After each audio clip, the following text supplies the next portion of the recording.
મિત્રો જય ભારત, જય કિસાન ભાઈઓ, તમામ ગુજરાતના કિસાન મિત્રો સમજો થોડુંક.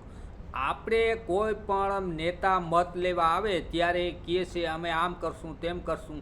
આપણે એને ખોબો ભરી ભરીને મત આપ્યા.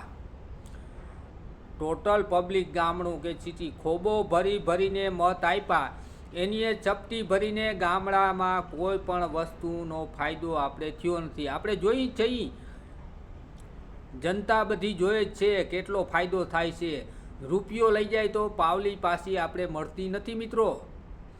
આપણે કોઈ પણ સરકાર હોય એને આપણે ખોબો ભરીને મત આપ્યા. એ માણસો નેતાએ ગામડાની અંદર ચપટી ભરીને કંઈ આપ્યું નથી મિત્રો. આટલો ગામડામાં ખેડૂત ઉપર ભ્રષ્ટાચાર છે હું મિત્રો, એ તો થોડુંક વિચારો. આપણી પહેલાં જે હતા એ પણ કહેતા કે આ જ પોઝિશન છે ખેડૂત ઉપર. એટલે આમાં શું છે, જે જમીનનો ભાવ વધતો જાય, જમીનનો એટલો ભાવ વધે અને જમીનમાંથી જે પેદા થાય એનો ભાવ નમરે. એનો ભાવ બીજા નક્કી કરે, બીજા માણસો નક્કી કરે. આપણી પાસે જે જમીન છે એનો ભાવ વધે, જમીનમાંથી પેદા થાય એનો માલ નથી વધતો. એટલે આ શું મુદ્દો શું છે? કોઈને જમીન જ જોઈ છે કે વિદેશવાળા જમીન ખરીદે છે ઇન્ડિયામાં? એટલે મિત્રો થોડુંક વિચારો, સમજો.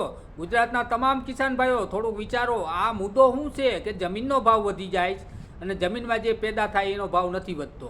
એ વર્ષો થયા એમને એમાંથી ઘટે, વધે નહીં. 2 વર્ષ 5 વર્ષમાં તમે જો એની અંદર ભાવ ઈરાય હોય. એટલે મિત્રો થોડુંક વિચારો. જય ભારત.